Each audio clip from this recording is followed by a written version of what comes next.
పుట్టినరోజు అనమాట, రేపు 4వ తారీఖున. ఆయన పుట్టినరోజు సందర్భంగా అనాథ పిల్లలకు కానీ, లేకపోతే ఇట్లా ఒంటరిగా ఉండి ఇట్లా వృద్ధాశ్రమంలో ఉన్నవారు కానీ ఏదో ఒకటి మన తరపున, మినిస్ట్రీ తరపున వాళ్ళకి ఇవ్వాలి, ఏదో ఒకటి చేయాలి, వాళ్ళ మనసు కొంచెమైనా సంతోషం వస్తుంది అనేసి ఆ ఉద్దేశంతో ఏర్పాటు చేయమని చెప్పారు. అందుకని మా స్తోమతను బట్టి మాకున్న దాంట్లో ఫ్రూట్స్, బన్ను అవి తీసుకొచ్చి అందరికి ఇవ్వాలని ఆస్తో వచ్చాం అనమాట. ఎందుకంటే దేవుడు ప్రేమాస్వరూపి. దేవుడు అంటే ప్రేమిస్తున్నారంటే వాళ్ళలో దేవుడు ఉన్నారు. దేవుడు ఉంటేనే సాటి మనిషిని ప్రేమించగలుగుతారు.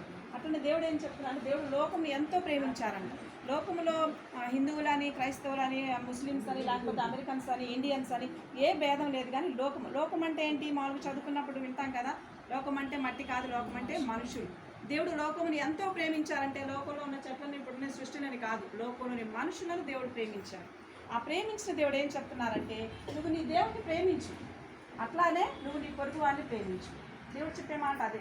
ఇంకా నాకు అది కావాలి, ఇది కావాలి, నేను నాకు తీసుకురావడం ఏం అడగట్లేదు, కానీ నేను మనుషులందరినీ ప్రేమిస్తున్నాను. అలాగే మీరు కూడా నన్ను ప్రేమించండి. మొదటిగా మనుషుల కంటే ఎక్కువగా, అందరికంటే ఎక్కువగా దేవునికి మనం ప్రథమ స్థానం ఇవ్వాలి, దేవునికి ముఖ్య ప్రాధాన్యత ఇవ్వాలి. రెండవదిగా దేవుడు ఏం చెప్తున్నారంటే, నిన్ను వల్లే నీ పొరుగు వాడిని, మనల్ని మనం ఎలా ప్రేమించుకుంటాము, మన పొరుగు వాళ్ళు కూడా అలా ప్రేమించండి. ప్రేమించినప్పుడు ఏమవుతుందండి, వారికి మనం కీడు చెయ్యం, వాళ్ళకి తిట్టలేం, కష్టపరిచే పని మనం ఏం చేయలేం. ప్రేమ ఉంటే ఏం చేయలేంగా. కాబట్టి దేవుడు చెప్తున్న ఒకే ఒక మాట, నిన్ను నువ్వు ఎలా ప్రేమించుకుంటావు. నెప్పి తగిలితే అమ్మో బాధ అనుకుంటావే, అలాగే నీ పొరుగు వాడిని కూడా ఒక మాట అంటే వాళ్ళకి బాధేగా, నీకు బాధ అయినప్పుడు వాళ్ళకి బాధే కదా. కాబట్టి నిన్ను నువ్వు ఎలా ప్రేమించుకుంటావో నీ పొరుగు వారిని కూడా అలానే ప్రేమించమనే దేవుని మాట అన్నమాట. ఇదే, ఏం లేదు అని చెప్పిన ఒకే ఒక మాట ఏంటంటే, మొదటిగా నీ దేవుని ప్రేమించు, రెండవదిగా నిన్ను నువ్వు ఎలా ప్రేమించుకుంటావో అలానే నీ పక్కన నీ పొరుగు వారిని కూడా ప్రేమించు. వాళ్ళు ఎవరైనా సరే ఏ భేదం చూపించకుండా, వాళ్ళు మన మతస్థుల, మన కులస్తుల, ఇవన్నీ ఏమి అడగట్ల. దేవుడు మనుషుల్ని ప్రేమించారు, సాటి మనిషిని ప్రేమించమన్నారు. ఇదేనండి మేము నమ్మిన సిద్ధాంతం. అంటే బైబిల్ అంటే మరి వేరేగా అనుకుంటారు, బైబిల్ ఏం చెప్పట్లేదు. మొదట నీ దేవుడిని ప్రేమించు.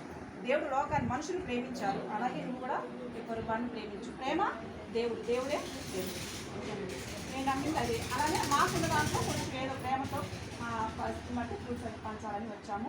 అయితే మీరు ఫ్రూట్స్ అవన్నీ ఇచ్చిన తర్వాత పాల్ దినకరన్ గారికి పుట్టినరోజు శుభాకాంక్షలు ఒక మాట చెప్పాను.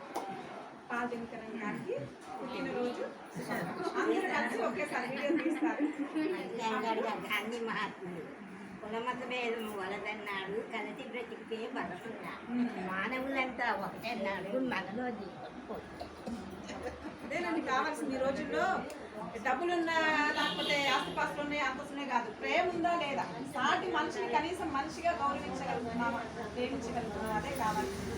కాబట్టి అది ఫ్రూట్స్ అవి ఇచ్చిన తర్వాత ఒక మాట పాల్ దినకరన్ గారికి పుట్టినరోజు శుభాకాంక్షలు ఒక మాట చెప్తే చిన్న వీడియో తీసుకొని